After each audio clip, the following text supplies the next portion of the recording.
Assalamualaikum warahmatullahi wabarakatuh. Perkenalkan, nama saya Gunawan B dari Prodi PGMI semester 4. Di sini saya akan memaparkan materi atau rangkuman materi pembelajaran bahasa Indonesia SDMI selama 1 semester ini. Seperti apa sih pembelajarannya? Mari kita simak di video selanjutnya.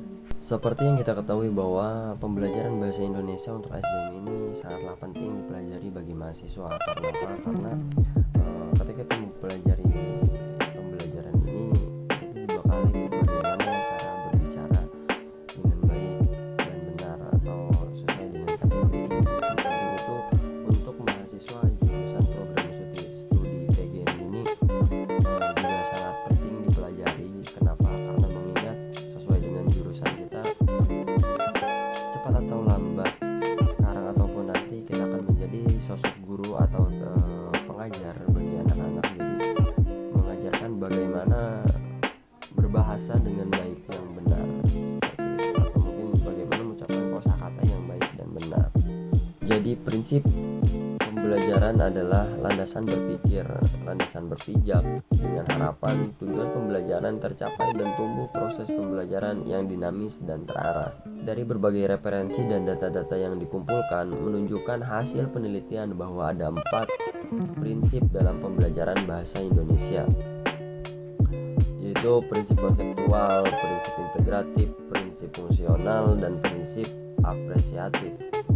Pendekatan dalam pembelajaran bahasa Indonesia di sekolah dasar dipandang sesuai dengan seperangkat asumsi yang saling berkaitan, yaitu pendekatan tujuan, yang dimana pendekatan tujuan ini dilandasi oleh pemikiran dalam setiap kegiatan pembelajaran atau belajar mengajar yang harus dipikirkan dan ditetapkan terlebih dahulu, ialah tujuan yang hendak dicapai.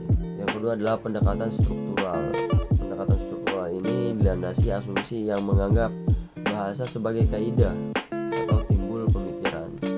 Yang ketiga itu pendekatan keterampilan proses. Yang terakhir yaitu pendekatan whole language. Keterampilan berbahasa dalam perspektif pembelajaran keterampilan bahasa merupakan aspek kemampuan berbahasa yang menjadi sasaran tumpu para pembelajar bahasa.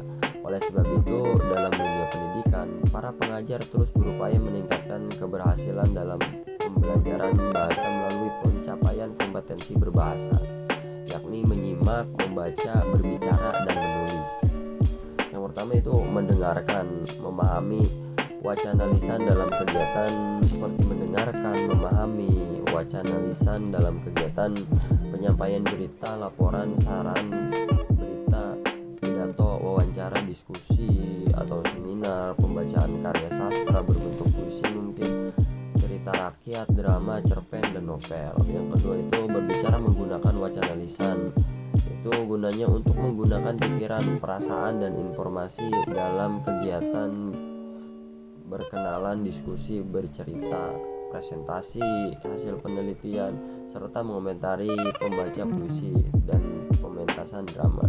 Yang ketiga yaitu membaca menggunakan berbagai jenis bacaan untuk memahami wacana tulisan teks non sastra berbentuk grafik, tabel, artikel, tajuk perencana, teks pidato, serta teks sastra berbentuk puisi, hikayat, novel, biografi, atau puisi kontemporer, karya sastra sebagai angkatan, dan sastra Melayu klasik. Yang keempat itu menulis menggunakan berbagai jenis wacana tulisan untuk mengungkapkan pikiran, perasaan, dan informasi dalam berbentuk teks. Keempat, keterampilan berbahasa tersebut dapat dipelajari dengan menggunakan metode-metode pembelajaran dan disesuaikan dengan tujuan yang diinginkan atau yang ingin dicapai. Metode dalam pembelajaran bahasa Indonesia yang pertama, metode terjemah. Metode terjemah ini adalah metode yang lazim digunakan untuk pengajaran bahasa asing, termasuk dalam hal ini bahasa Indonesia pada umumnya merupakan bahasa kedua setelah penggunaan bahasa ibu, yakni bahasa daerah. Prinsip utama pembelajarannya adalah bahwa penguasaan bahasa asing dapat dicapai dengan cara latihan terjemah dari bahasa asing ke dalam bahasa ibu murid atau ke dalam bahasa yang dikuasainya. Yang kedua yaitu metode metode audio lingual mengutamakan pengulangan.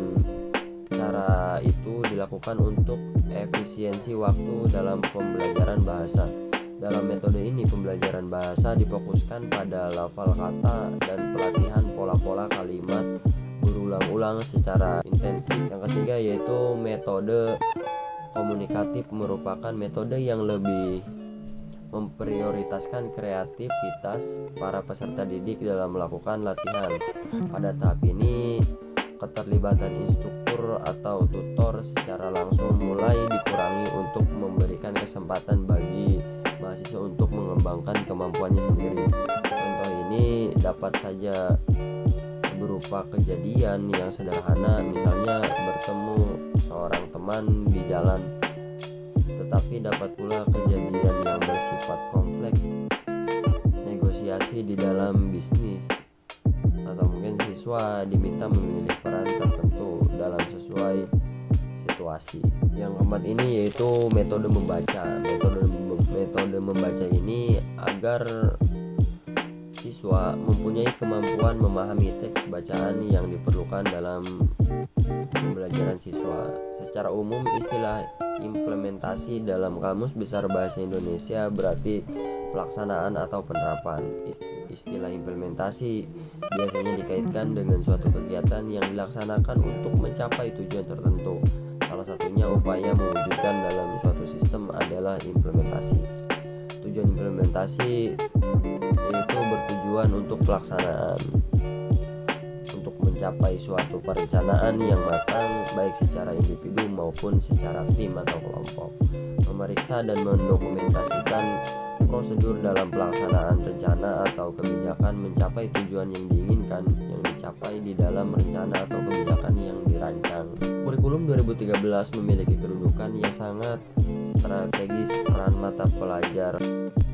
Mungkin hanya itu materi yang dapat saya sampaikan, kurang lebihnya mohon dimaafkan. Semoga materi apa yang saya paparkan ini bisa bermanfaat bagi kita semua, khususnya bagi kita selaku calon-calon tenaga pengajar atau mungkin guru. Baik, assalamualaikum warahmatullahi wabarakatuh.